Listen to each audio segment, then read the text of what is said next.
ఇక అల్లూరి జిల్లా చింతూరు ఏజెన్సీలో గోదావరి నీటి మట్టం క్రమక్రమంగా పెరుగుతోంది. భద్రాచలం వద్ద ఇప్పటికే 35 అడుగులకు చేరుకున్న గోదావరి వరద సాయంత్రంలోగా 40 అడుగులకు చేరే అవకాశం ఉందని అధికారులు అంచనా వేశారు. ఇప్పటికే కూనవరం వద్ద 22 అడుగులకు వరద నీరు చేరుకుంది. గోదావరి వరదలు పెరుగుతూ ఉండడంతో చింతూరు ఏజెన్సీ అధికార యంత్రాంగం అప్రమత్తమైంది. వరదల దృష్ట్యా లోతట్టు ప్రాంతాల ప్రజలు అప్రమత్తంగా ఉండాలంటూ కూడా ముందస్తుగా పునరావాసాలు ఏర్పాటు చేసుకున్నారు.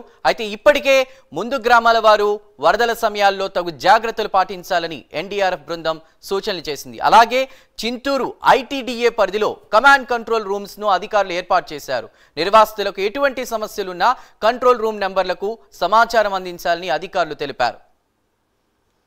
రైట్, ప్రస్తుతం అక్కడ పరిస్థితిని వివరించడానికి మా ప్రతినిధి శ్రీరామూర్తి సిద్ధంగా ఉన్నారు. శ్రీరామూర్తి.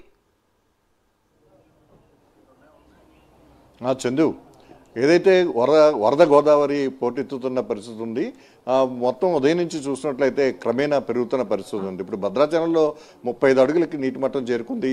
ఈరోజు సాయంత్రానికి 43 అడుగుల వరకు చేరుకుంటే మొదటి ప్రమాద హెచ్చరిక జారీ చేసే పరిస్థితి ఉంది.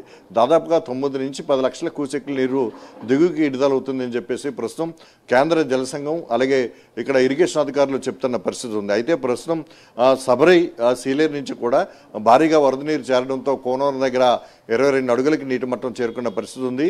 అయితే డౌన్లో చూసినట్లయితే పోలవరం ప్రాజెక్టు వద్ద ఎగువ కాపర్ డ్యాం దగ్గర ఇక్కడ గండిపోచం ఆలయం పూర్తిగా జలదిగ్బంధంలో చిక్కుకుంది.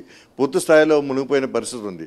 అయితే పోలవరం ప్రాజెక్టు నుంచి 48 గేట్ల నుంచి కూడా ఇప్పుడు 3.5 లక్షల నుంచి అంటే 3,50,000కు పైగా క్యూసెక్ల దిగుకు విడుదలవడంతో అదే స్థాయిలో ధవళేశ్వరం బ్యారేజ్లో 175 గేట్ల నుంచి కూడా దిగుకి మొత్తం నీరు వచ్చినట్టుగా వదులుతున్న పరిస్థితి ఉంది. దీంతో కోనసీమ ప్రాంతంలో కూడా అధికారులు అప్రమత్తమయ్యారు. వశిష్ట వైతే గౌతమి నదుల మధ్య కూడా వరద గోదావరి పొంగుతున్న పరిస్థితి ఉంది. అయితే చింతూరు ఏజెన్సీలో ముంపు అంటే పోలవరం ప్రాజెక్టు ముంపు ప్రాంతం అయిన చింతూరు ఐటీడీఏ పరిధిలో చూసినట్లయితే అనేక అంటే విఆర్పురం, కోనవరం, ఎటపాక, చింతూరు ఈ మండలాల్లో అనేక గ్రామాలు ముంపు బారిన పడుతున్న పరిస్థితి ఉంది. ఇప్పటికే చాలామంది నిర్వాసితులు ఎత్తైన కొండ ప్రాంతాలకి సురక్షిత ప్రాంతాలకి తమ సామాన్లు పట్టుకుని తరలి వెళ్తున్న పరిస్థితి ఉంది.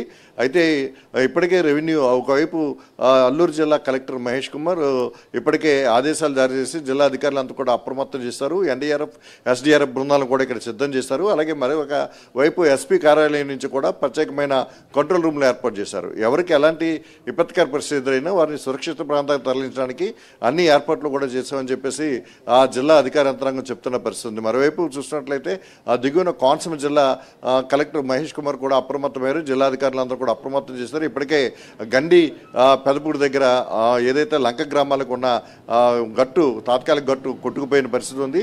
అలాగే ముక్తేశ్వరం దగ్గర కూడా తాత్కాలిక గట్టు కొట్టుకుపోవడంతో ఇక్కడ పంట మీద రాకపోకలు కూడా నిలిచిపోయిన పరిస్థితి ఉంది.